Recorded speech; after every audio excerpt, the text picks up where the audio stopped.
What's up, everybody? Welcome back to another video on my channel, and in this video I'm going to be giving my thoughts on the NBA Finals matchup between the Western Conference champion Golden State Warriors and the Eastern Conference champion Boston Celtics. I thought both of these teams throughout the playoffs were the most consistent teams in their conference, so I think it was fair that both teams were able to make it out and meet in the finals, and I think this is going to be a very interesting series that goes the distance. Obviously, this championship would be huge for both teams, with the Celtics not having won a championship since 2008 and not having made a finals appearance since 2010. That franchise and that fan base that's so used to winning championships is going to be hungry and starving for another championship, so they're going to be giving their best and leaving it all out on the floor. And then obviously the Warriors feeling like they have something to prove, even though they've been one of the best dynasties we've seen in NBA history.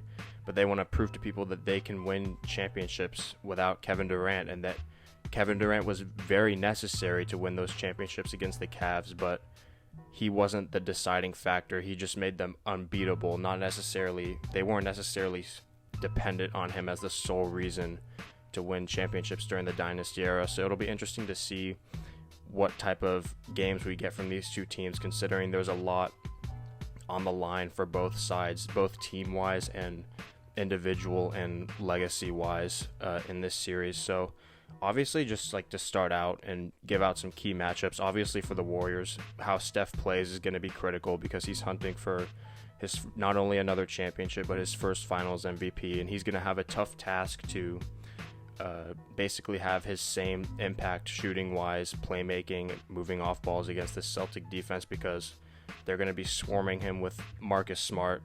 Say what you want about Marcus Smart, you may not like his play style, but he did win Defensive Player of the Year.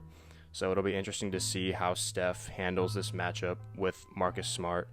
And then going down the line, Klay Thompson and Jordan Poole, the other guys who make up Golden State's backcourt, both have been very good this season. Klay Thompson obviously a little inconsistent, coming off of two year-long recoveries for both his ACL and Achilles. So it'll be interesting to see how he matches up with Jaylen Brown in the Boston backcourt. And then obviously Wiggins has been arguably been their second best player throughout the playoffs, just because of how good he's been on the defensive end and how he's been able to provide key spurts on offense. And then Kevon Looney down low as the Warriors big. I'm going to be watching him closely to see how he handles himself down low against Boston's physical big men like Al Horford and Robert Williams. And then for the Celtics side, Jason Tatum and Jaylen Brown are going to have to step up big in this series. They've both been great throughout these playoffs. They both had their moments, but they've also both had moments where you sort of question, like, how could they let that happen, or how did that happen, that have led to key losses, such as Game 6 in the Miami series, when I think in the fourth quarter, or like the second half of the fourth quarter, they both combined for one shot attempt. And so it just seemed like they were a little afraid of the moment. I don't think they're going to be able to have those off nights or like super off moments against this Warriors team.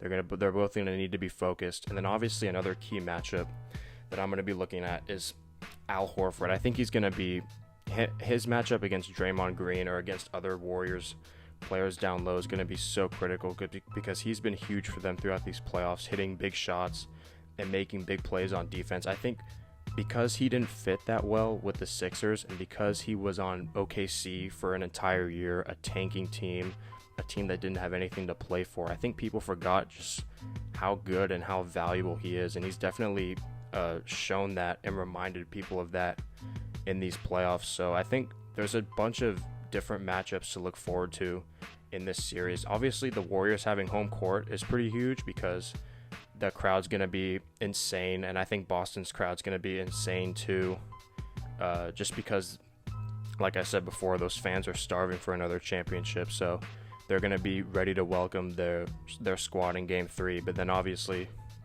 on Thursday night, Warriors fans are going to be ready for their team's first finals game since 2019, their first home finals game since Game 6 in the Raptors series when they got eliminated and Klay Thompson got hurt. So they're going to be ready to start that series off very well. And then just diving a little bit deeper into what this championship would mean for both sides. Obviously, if the Warriors win this championship, they would demonstrate that they're fully capable of advancing through the playoffs and winning without Kevin Durant, and that he wasn't the make or break piece for this Warriors team. And it would be just such a huge accomplishment for Steph Curry if he wins a 4th championship with the team that drafted him, obviously, because we've been in an era where there's so much movement, so many star players like joining forces. That's why it was so cool to see a guy like Giannis win last year, because he decided to stick it with the team that drafted him. Even though he caught some breaks, he stuck it out, but he was able to win that championship. And I think Curry winning 4 championships with the team that drafted him is just so good for the sport. He's obviously their greatest player in franchise history, and I think him winning his first finals MVP, if he wins it, and then a championship, would just impact his legacy tremendously in a big way. And then obviously guys like Draymond Green and Klay Thompson also getting rings, everything that Klay has been through to get back into the lineup and to recover from these injuries, and then Draymond just winning, showing his impact and what he means to the team. It's bigger than a stat sheet, it's bigger than numbers. You actually have to watch the game to see how he impacts the game on both ends. And then obviously for Boston, if they win this championship, it'll be a testament to how patient they've been with this young core that they have with Smart, Jaylen Brown, and Jason Tatum. Everyone's saying that Tatum and Brown can't play together, or that they need to be separated. They would be proven wrong, because they would show that even though they got some breaks, they were still able to win tough games. And if they win a championship, a ring for Tatum at, what is he, like 23, 24, and he still has so much room to grow. This isn't the best he's going to be. I think he's going to be even better, and same with Jaylen Brown.